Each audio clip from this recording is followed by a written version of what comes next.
All right, so here we go. Healthy boundaries equals healthy relationships. And like I mentioned, take that term relationship very broadly because I don't just mean people that are in your life all the time. To give you a little bit of a background, just in case you don't know me all that well, I got my certification in life coaching from UC Davis about 6 years ago. I started my own practice after that. And I was working just with individual clients and teaching small groups for about 5 years. And then I was approached by St. Mary's College in Notre Dame, Indiana, to work with their students to help them figure out how to reduce stress and anxiety on campus from more of a coaching approach. And so that's what I've been doing for almost 2 years. And so I myself have anxiety. I'm very transparent about that. Those of you who've attended these workshops every month know that, and I'm always happy to answer questions about it. And if you have any questions about anything regarding me, what I do, you can always go visit my website. And you can also find me on Instagram. I'm a big fan of photography. So I love seeing other people's pictures as well. If you follow me there, I'll follow you back, I promise. So today we are going to be focusing on the third area of the Wholeness Framework. This was the framework that I developed for St. Mary's when I started working with them, and it's become one of the foundational pieces of my practice. And we've been dealing over the past couple of months with the yellow area, cultivating emotional resilience, the green area, which is caring for your whole self. And we are going to start this month and next month taking this into the red, which really begins to take it out of your own world. Like the yellow and the green are very much internal in a lot of ways. The red has also got an internal factor, but this is all about really interacting with the world around you. And so we're going to be talking today primarily about that, how to have healthy relationships and healthy relating with all the different people that you interact with and all the different situations you find yourself in. And so the objective of this workshop is going to be to touch on that idea of selfless perfectionism again, just in case you happen to be one and you want to know for sure. I'll verify that. We are going to talk about control, and we need to have a conversation about control that we don't have all the time. Most of the time people think we just talk about control and we all know what we're talking about. We need to get really clear on what control is and what it isn't, because yeah, it's going to be something we'll need to clarify here. And then we also are going to, again, touch on this idea of healthy boundaries, talk about the process that I use, and I'll teach that to you. And hopefully each of you today, if you are in need of creating a healthy boundary, you will have one that you can create today when you leave this workshop. Or if you don't have one you need today, then you will at least know how to do it in the future if you need to create one. And the last thing we are going to touch on is how to, again, this idea of we have so much energy, and then when we feel like we're always helping everybody all the time and we are giving away too much of that energy, then we feel very depleted and we feel frustrated because we want to help. It makes us feel fulfilled, but then it also makes us feel exhausted and overwhelmed. So how do we manage that?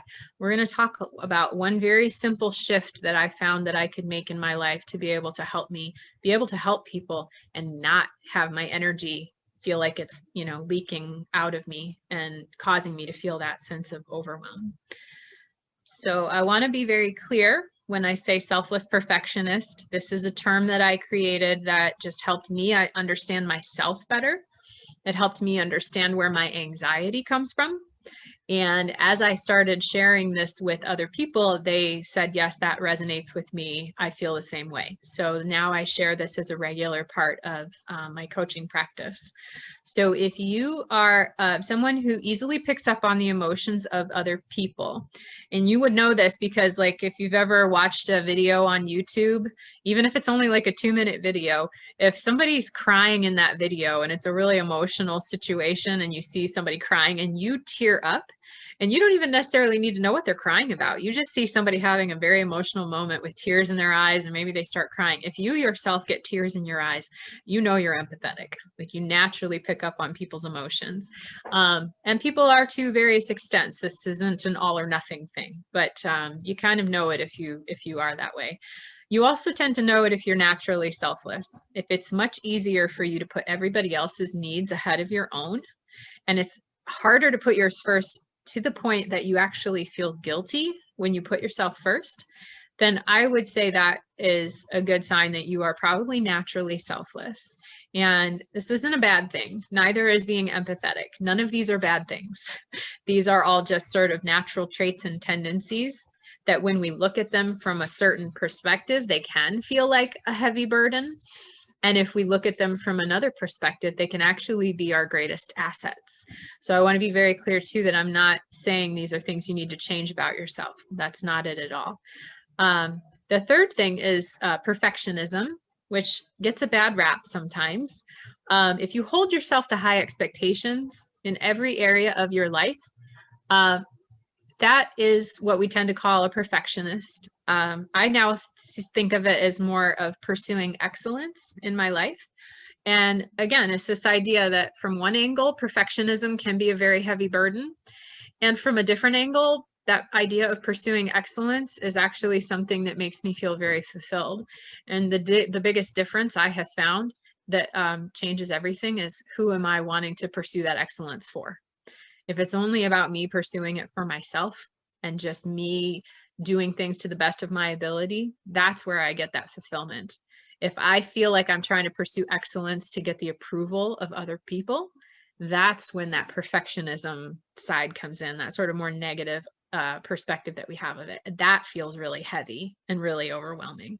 So, really making sure, am I doing this for me and wanting to do this as well as I can just for me? Or am I doing it to try to, get everybody else's approval or succeed externally? That's really the big difference there. And then the last one is, do you tend to judge yourself harshly when you don't meet your high expectations? And that active inner critic is the last piece of this selfless perfectionist tendencies. So you can see that when you are naturally empathetic and you're also naturally selfless and you want to help people and you want to do that to the best of your ability because you're a perfectionist, and then life is what it is and it just doesn't work out, then you get critical on you get hard on yourself and you criticize yourself for not being able to do things well. You still feel this feeling that you want to help. You still see that there are things in the world that, are not right, that you want to contribute and do things to help. And again, you hold yourself to that high expectation. And again, reality is what it is. And it's not possible for you to meet those expectations. It's just this cycle that we get stuck in that can create so much anxiety and stress in our daily life. And so this is also where being wired this way and sort of naturally have these tendencies, healthy boundaries become essential, because a part of that being naturally selfless means you're going to have understand how to draw healthy boundaries in order to be able to occasionally put yourself first, because it's going to be necessary. That whole oxygen mask metaphor about, on the plane, they tell you secure your own mask before you help others. That is the basic idea behind why putting yourself first is essential, and that being naturally selfless, while it gives you fulfillment, this is a whole workshop in and of itself, but just so this is why healthy boundaries are really, really important. And so we are going to keep that in mind. If you identify with those 4 traits, just keep those sort of somewhere in the forefront of your mind, because now we need to have a conversation about control. And when you have that idea of wanting to do things perfectly, do things well, and when it doesn't go well, you get that inner critic kicking in. This can really drive. I know for me in my life, this was the biggest driver of me wanting to have control. Also because I wanted to try and help everyone and make things better for everyone. So again, I wanted to have a lot of control. Because if I had all the control, then I could help everyone in the world all the time and I could do it perfectly and I would never feel bad or have to criticize myself. Like, this was the theory in my head. If only I could have control. And it took me a while to realize that one of the drivers of my anxiety was this idea that I did not have as much control as I thought I did. And I don't know if any of you have ever had that come to Jesus moment where you realize just how little control you actually do have. It is a rough moment. Yeah. But what it did allow me to do when I realized I don't have control over the vast majority of things in this world, I have influence. I can manipulate it.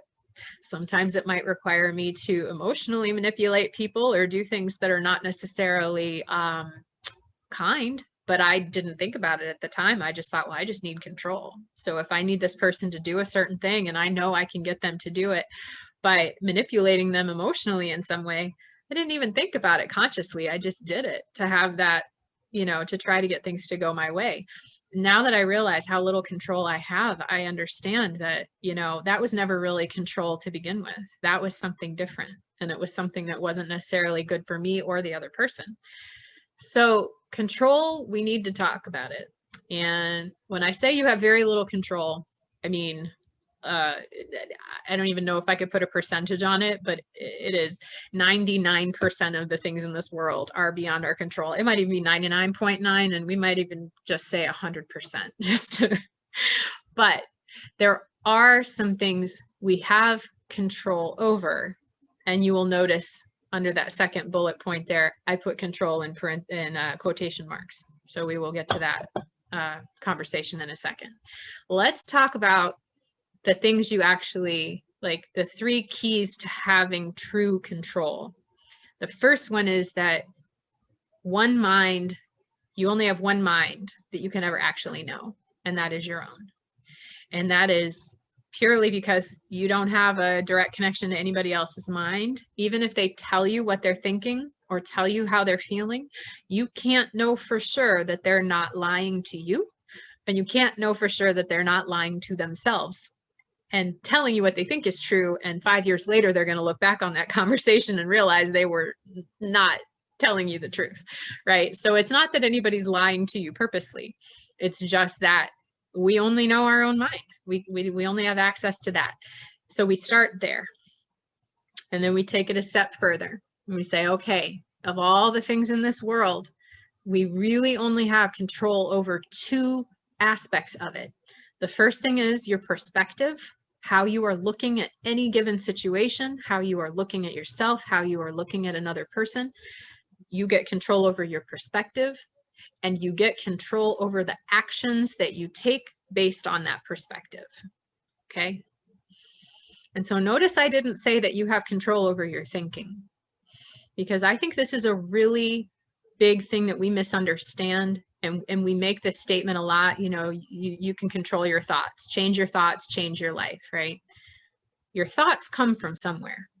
They don't just come out of nowhere. They come from the perspective that you are taking. So if you are only focusing on changing your thoughts, but your perspective is still the same, have you ever tried to change your thoughts and tried, and it's just not working? It's because there's a perspective that you are taking that still has not shifted. And until that perspective shifts, changing your thinking isn't going to do a whole lot of good. So I really invite you, when you are feeling challenged by a situation or a person in your life, to consider, what is the perspective that I am taking of this situation or this person right now? And to know that that perspective is going to influence your thoughts, which is going to influence your actions. So when you are able to shift your perspective, that will shift your actions, shift your thinking. So you get control over the perspective and then the thing you choose to do based on that perspective. But here's the catch, and this is why control is in quotation marks. I don't know that we can necessarily even say we really have control of our perspective or our actions, in the sense that you are going to do the things you're going to do in any given moment based on everything that came before that, all your decades of life on this earth. In that moment, whatever you are thinking, whatever perspective you're taking, whatever actions you are taking, I think Maya Angelou has a wonderful quote that says it best. It's that I did then what I knew how to do, and now that I know better, I do better. And that is, I think, the really important thing to understand, is that in any given moment, when you in the past can think of a time when you said something or did something or had a perspective that wasn't good for you, to think that you could have done that any other way in that moment is a lie. Okay? Because in that moment, you did what you knew then how to do. You did the best you could until you knew how to do differently, until you knew how to do better. So this idea of control is really the sense that you will over time be able to make shifts, but it's not to say that right in this moment when something happens, you have control over which way you go. At some point, you will get to that place where you've done enough work, you've looked back and you've figured out, oh, I see where that didn't go so well. And you might find yourself in that moment at that crossroads where you know, I could go this way, and I've been down that road, or I could go this way and see how things go differently. In that moment, you could say that you have control. But it's not like you have that option before you realize in the moment that you have the option. Until you are able to do better or differently, you will do what you are going to do, and that's okay. This isn't about how to take control so you can fix everything in your life. This is how to develop a healthier relationship with control. And so the last thing that we need to talk about related to control is this idea of if you can only ever know one mind, and you have two things that you can control, your perspective and your actions. The last thing that you can control, which is partly about your perspective, there are three types of business that you can be in. You can be in your own business, you can be in anyone else's business, or you can be in God's business or the universe, whichever way you would prefer to say that. And so in any given moment, that's the perspective that you may be taking. You are either in yours, everyone else's, or the universe's business. And which one you are in is going to directly influence how you are feeling about that situation. Because anytime you are not in your own business, you are going to be stressed because you don't have control of anyone else and you don't have control of the universe. So arguing with the fact that it's -5 degrees out today doesn't do us a lot of good, right? And it doesn't do us a lot of good to want somebody else to be different because we go back to the very first key, right? I can only know my own mind and I can only control my perspective and my actions. That's all I get. So you staying in your business is the way to be able to go back up to that step 2 and know, okay, I'm in my business. I can control my perspective. I can control my actions. And I am only going to focus on my mind because I can't, I can't change somebody else's mind. And I can't even necessarily know somebody else's mind for sure. I can hear what they say and then I can hold that lightly and I can make sure I'm in my business. Okay. So these are 3 really important things that we need to get clear on before we talk about healthy boundaries, because this is the biggest misunderstanding. I think when people think of healthy boundaries, they think it's about how can I get that other person to behave differently? And I got news for you. That is, we don't have control over that. We can't control the other person. And so this is probably one of the most important things that if you take anything away from this today, it's that healthy boundaries are a paradox. It sounds like it's between 2 people because you've got a boundary and then there's one side and the other side. But boundaries are ultimately have nothing to do with anyone else. And that is because you can't control anyone else. And so if you can't control them, if your boundary depends on somebody else doing something, and if they don't do what you want them to, that somehow violates your boundary, it's going to happen all the time. You're going to have boundaries getting violated left and right. And so it's really important to keep that in mind as we go forward. And so sorry about that. So I'm going to go through this overview really quick of just what I mean by healthy boundaries, just to get very clear. And then we're going to talk a little bit about the process, and then we're going to go ahead and see if we can do some, I wouldn't even call it demonstration, really, just to see if anybody out there has any boundary they'd like to try to do this with. So we will be talking about this for just the next couple of minutes, and then we'll launch into the actual to-do part. So let's talk about when you know you need a healthy boundary. And that is for those deal breaker situations that you may find yourself in. There are things that annoy us and frustrate us and upset us. Those happen all the time. But a healthy boundary is one of those where it's a repetitive thing that keeps happening. And you realize at some point, this is a deal breaker. I can't keep doing this. I can't keep having this situation continue to happen. So the reason that it has to be a deal breaker situation is because if you're going to put a healthy boundary in place, you have to be prepared to enforce it. And I mean by that, going all in, because it's possible that it could get to a point where that boundary is a pretty hard and fast boundary that you're going to have to maintain. And, you know, knowing what they are and how to put them in place and how to maintain them is going to make that more likely that you'll be willing to go all in if you need to. Because ultimately, healthy boundaries are about being proactive, not reactive. Most of the time, what ends up happening is that stress and that frustration and anger is coming from the fact that in the moment, you have to be reactive, and that pattern keeps playing itself out.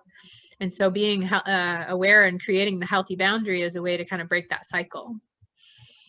And so there are no one size fits all healthy boundaries. This is not going to be about me telling you, oh, this is the situation you're dealing with, here's the boundary. That's not the way this is going to go. It's really about you learning how to figure out for yourself what makes the most sense for you. And boundaries, once you know what they are, you can adjust them over time. This isn't to say that you have to figure it out and make it perfect right from the get-go, right? The perfectionist in you may say that that's what you have to do.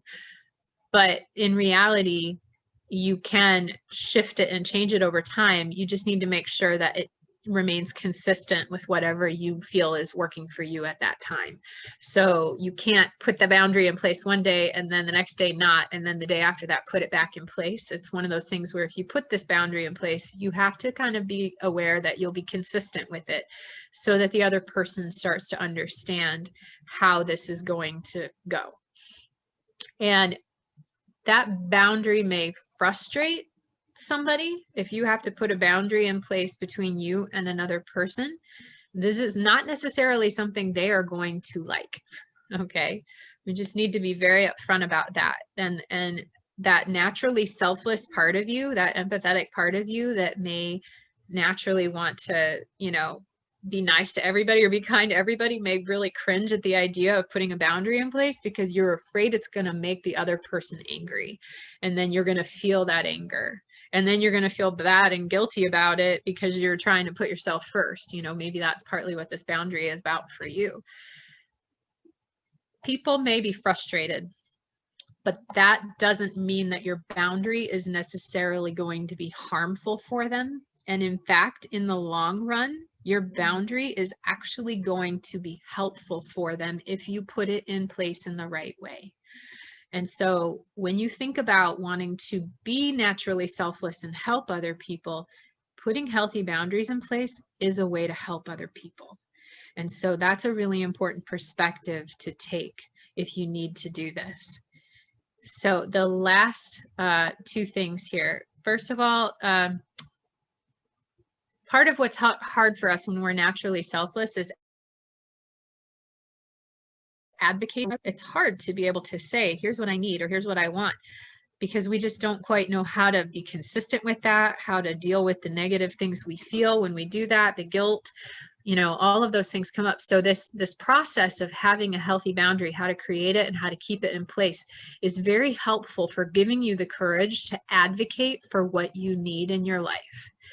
And this is the last thing that I think is the most helpful. It kind of ties back to what I was saying about how when you put a boundary in place, it may frustrate somebody, but that might actually be the best thing for them in the long run. So when you are selfless and it's hard to put yourself first, the way to be able to do that and feel less guilt and feel more confident about doing that is to know that by putting yourself first, by putting healthy boundaries in place, by you not only help that other person so that they will eventually become more self-aware through that healthy boundary, you model for people in your life what it looks like to have internal self-worth when you put a healthy boundary in place.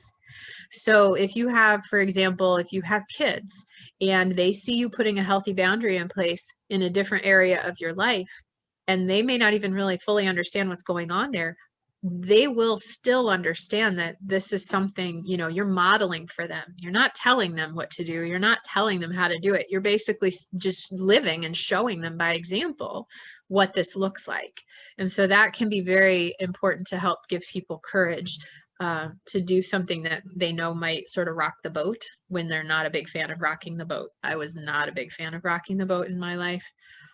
Still not a big fan of it, but I'm more aware of how to do it. So I realize now, remember when I said I was sort of like piloting this and I'm a little bit off the map? I realized I forgot to put a bullet in place. I just need to sort of tell you, I guess, what a boundary exactly, when I say healthy boundary, what's an analogy that can help you really understand as we go into this process, how to think about this. Again, it's really important to get clear. Healthy boundaries are proactive, not reactive. That means they are offensive, not defensive. So a healthy boundary is not barbed wire, okay?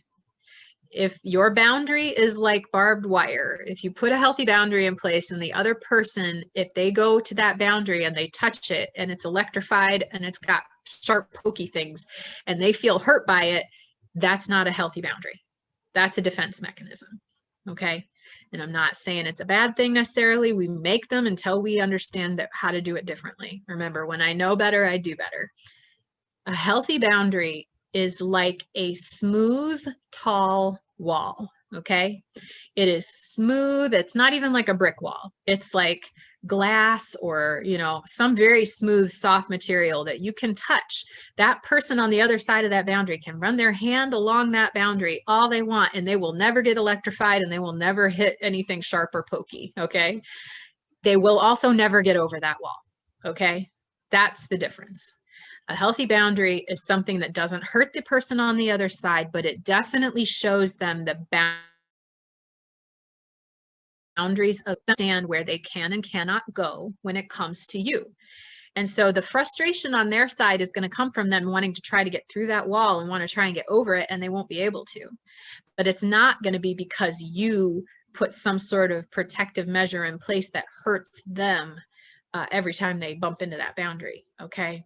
So I think that's the best analogy to keep in mind as we go forward. We are learning how to take down the barbed wire and take down the glass shards at the top of the wall. We are now just going to put up a smooth wall that is going to help define you so that the people in your life will be able to better understand where they can and cannot go, and they will learn from that. They'll have better self-awareness. They'll have more self-awareness by you doing this and helping them understand where they can and cannot go. And doing this in a way that is non-judgmental, compassionate. It is very possible to have healthy boundaries that have to do with you not having a person in your life anymore, and doing that with compassion and non-judgment. Okay, none of this is about putting up a boundary in anger. Again, if you're putting that boundary up in anger, it's more likely to be barbed wire. So keeping all of that in mind as we go into this process. Oh, and before we do that, I want to actually ask, does anyone have any questions? Feel free to unmute yourself. I know I've kind of gone through quite a bit, but I want to make sure I answer questions before we get into the actual process. So does anyone about, yes. About proactive versus reactive? I can just see situations where, you know, I might not realize that I needed a boundary until the situation up that, you know, that transgresses my boundary. So how would you deal with that without just being reactive? That's a good question. I should probably rephrase that bullet point. What I guess I mean by that is that it's not a thing you do at the spur of the moment. It might eventually be that case where you are just so aware of how to create that boundary and what works for you and doesn't, that you could put it up in the spur of the moment. But most of the time, a boundary is going to be something that you have had multiple interactions that didn't go well, or there's a pattern that shows up and you've put thought and intention into it beforehand. and planned out how you're going to put this boundary in place, and then you put the boundary in place. I think sometimes when I say reactive, sometimes when people are in a situation and they're mad or frustrated and they put the boundary in place, again, anytime it's being done out of anger or frustration, there's the more likely to be defensive and painful boundary, right? So I guess that's more of what I mean. It's not that you have to anticipate when you're going to need the boundary. Wouldn't that be nice if we could do that? But it's more of, you will be able to think about it ahead of time and be proactive about the relationship, and then put the boundary in place sort of once you've had a chance to think it through. Does that help clarify? It does. And I think it sounds like healthy boundaries are more general than what I'm thinking. And I'm going to need some examples. Yep, that's what we're about to get into. But that's a great point, though. I think, yeah, thinking about it as proactive doesn't necessarily mean it's happening in the moment or before the problem even comes up. It's just that you put the time and energy into creating it before you find yourself in the situation again. Good. Does anyone else have any questions before we get into what this actually looks like? I'm kind of scrolling through just to see if I see anybody waving a hand or anything here. Okay. So we're going to go ahead and I will go through the example here. And I do have an example, Ginger, that hopefully will flow. So we're going to, these first 4 steps aren't the be all end all. There's one more part, but we're going to need to talk about something in the middle before we get to the last 2 steps. So the first thing that you're going to do to create a healthy boundary is, first of all, you need to think of something or someone that's a pattern of frustration, of challenge, something in your life that you've really been wanting to change or knowing needs to change. That's sort of the first indication that you're going to that you may want to create a healthy boundary. Doesn't mean you don't need like 1,000 healthy boundaries. My goodness, I hope you don't need 1,000 healthy boundaries. Maybe some people do. But you don't need to create boundaries for everything all the time. You will know at some point, though, when you've hit that, again, deal breaker situation where you are like, something has to change. And that's when you know. So the next step, once you've identified whatever that situation is I need blank to blank. You're going to just kind of encapsulate what it is that you're wanting to change. So an example would be, I need my partner to stop yelling. So maybe you've got somebody in your life where every time you have a disagreement, it starts to escalate and the other person yells. And maybe you start yelling back. But really it is about that, that person is the one you wish you could change. They are yelling when they get upset, and I can't have it anymore. I just can't do it. So that's the example we'll be working with here. So the third step then, once you've gotten clear on what it is that, what the situation is, and then what the change is. And this doesn't necessarily have to be for a person. It could be for something that doesn't involve another person. It could be that if it involves you, maybe you need a healthy boundary with yourself. But, we're going to just use the other person because that seems to be the simplest way to think about this to start. You're going to take that statement, I need my partner to stop yelling, or whatever it is that your statement would be.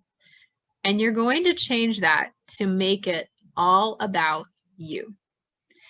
And remember when I said under the 3 keys to true control that you can't control anybody else. Their business is their business. Their mind is their mind. You don't have any control over them. You can control you. So that's why we do this. And I want to just put this word of sort of note in there in bold, just to make sure I remember to mention it. This is going to get a little abstract sometimes. So it's not necessarily going to be easy to right away go, oh, I know what this should be. So you need to just if it's not easy at the start, this is probably the one that's going to be the trickiest step to be able to figure out. But there's always a way to take that statement and make it completely about you. And not to say that you're at fault or that you are the one who needs the healthy boundary because you're the problem. That's not what this is saying. This is just saying that because you can't control anybody else, Your boundary has to come from it being about you and how you can, what you do have control of. So we have to start there. So I need me to stop yelling, to stop the yelling. Okay. It's not a one-to-one exchange. It's not like I say, I need my partner to stop yelling. I need me to stop yelling, because maybe I'm not yelling, but I need me to stop the yelling. Makes this a little more general and can maybe start to help you think about it in a new way. So we'll play around with these. And again, this is why I want to do the demo, or the kind of the part where you create your boundaries. Do this as a group so that other people can hear people's examples, and I'll be happy to walk you through this. So you make the statement all about you. I need me to stop the yelling. And now is the point where you're going to decide what is the level of the boundary that I want to set. And so that's what we need to talk about really quick before we go to the last two steps. So when I say levels, here's what I mean. There are going to be different levels of intensity with regard to the boundary. Because you don't have control over the other person, it is entirely possible to put a boundary in place that is all about you, that has nothing to do with them. They may continue to do everything they are doing, but you can change your perspective of the situation, and you can change the way you respond to it by changing that perspective. So the example would be, I need to stop replaying my partner yelling at me in my head after every argument. You know, maybe you have an argument and then you lay awake all night long, replaying those words in your head over and over again. And that is ultimately what's really causing your frustration. And I'm not saying that it should be. I'm just saying maybe that's all it is. Maybe it's about you stopping that thought pattern in your mind, which can then give you less stress, less anxiety, better sleep, and change the way that you are in that relationship. That is one example of a boundary that you can put in place that really only has to do with you. I need to stop replaying those words in my head. And how you actually put that boundary in place, like what that actually ends up looking like, that's what we're going to be talking about here on the last two steps. So this is just deciding, can I keep this all about me, or do I need to actually have it be something that is going to, that smooth wall that goes up that that person's going to bump into, right? That's level 2. Level 2 is where you're in that active negotiation stage, where I need, you know, the yelling to stop. I need to change my behavior when my partner starts yelling. That's all you can control, because you can't make them stop yelling, but you can change something about the way that you are behaving in that moment that might make you feel less stress and anxiety. And again, we're going to talk about what could that look like. So the level 2 is you're engaging with the person, and you are going to be different in that moment, and they're going to have to change because of that. But you're not telling them what to do or expecting them to change. You are the one who's going to be initiating something different that's going to naturally have an effect on the interaction. That's what I mean by level 2. When you're in active negotiation, you changing, they're going to have to negotiate that and figure out how they're going to change to respond, even if you don't explicitly tell them what your boundary is. Level 3 is non-negotiable, where you are going to explicitly tell the person what your boundary is, one way or another. Either you're going to tell them, I am going to stop the yelling. I am going to leave the room. That is, I need to exit the conversation. I need to exit the room. I need to exit the relationship if my partner continues yelling at me. So these are the 3 levels at which you can start. And you can start with 1, and you may find yourself at 3 at some point, but you can start at 1.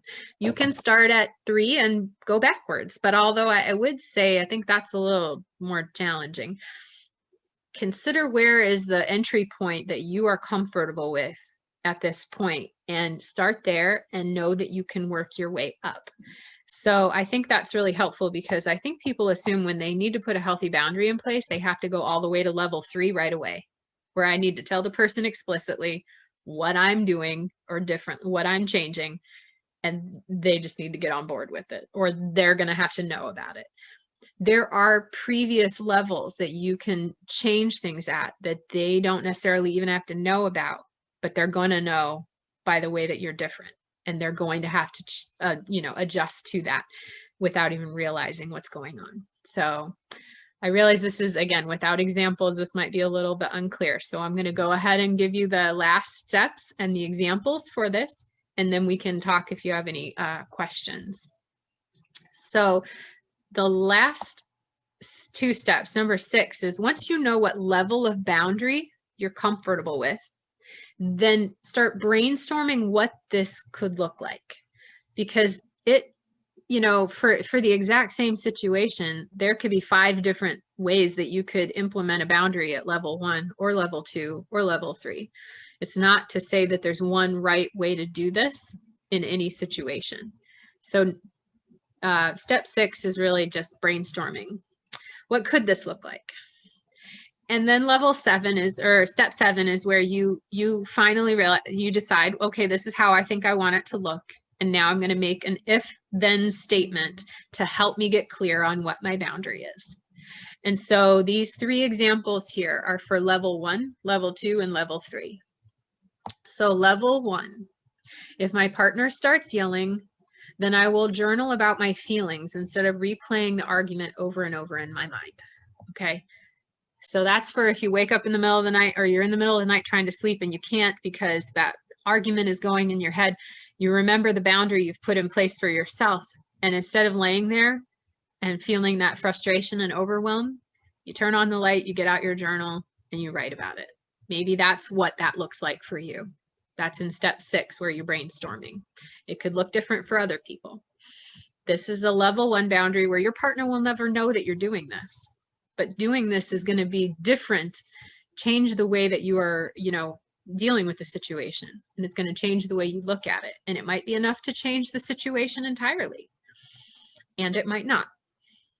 At which point, level 2, an example would be, if my partner starts yelling, then I will remember that I am my partner's mirror and do my best to cultivate compassion for them in that moment rather than getting angry at them and yelling back. This is an example. Again, there are many ways you could do this. In my life, I realized at some point that I'm the mirror of this person, and what they're saying to me or yelling at me about says a whole lot more about them than it does about me. And so I can remember in that moment, oh, right, mirror, mirror, mirror, mirror, mirror. Try to help yourself shift that perspective so that they may escalate, but you don't.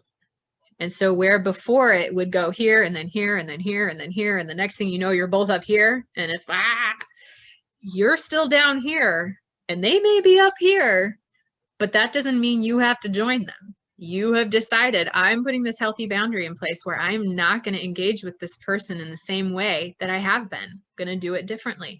This is what I mean by they may be frustrated, but they're not hitting barbed wire, because you're not blaming them, you're not judging them, you're not accusing them, you're not telling them how to behave. You are controlling what you can control in that moment, and they're going to be like, what is happening? Why isn't she yelling back at me? This is not the way this is not the way this has always gone. They have to be different in that moment. Even if they still do the same things they've been doing, they're still in their mind. They're like, what's going on? Over time, keeping a level 2 boundary in place. Level 2 is helpful for relationships where you can't necessarily cut the person out of your life if that's what needs to happen. They may be an elderly relative that are dependent on you for their care. They may be a child that's dependent on you for their care. There are relationships in our life where we can't necessarily go all out and remove the person from our life if we need to. There are certain times where they are going to be in your life. And that means being able to figure out, how do I change so that over time that might have an impact on them, that might change them, but really ultimately it's going to change me. And that's what I can control. So that's level 2. Level 3 is an example would be if my partner continues to yell at me, then I will inform my partner that I need to remove myself from the situation. And again, that might look at removing yourself physically from the room, might look like removing yourself from the conversation if you're having a text argument or you're, talking on the phone. It might ultimately end up looking like removing yourself from that relationship. And where that is possible to do, that is what it means by going all in. When you put a boundary in place, you need to be prepared that if that's the level that it goes to, that is where you are ready to go. And I do know people who have had to put a healthy boundary in place with a parent, and that meant removing themselves from their parents' lives. And it's not easy at all. It wasn't a permanent boundary, but it lasted for a number of years.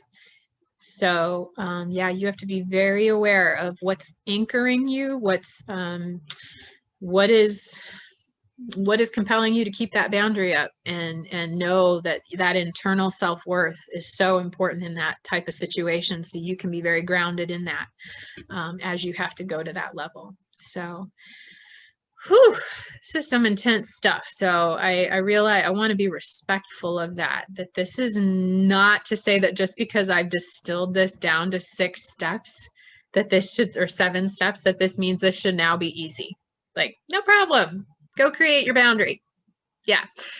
I fully recognize that this is going to still be challenging for any given situation. And I hope that by identifying these 7 steps, what it does is it makes it possible, not easy, but possible, to be able to put a boundary in place.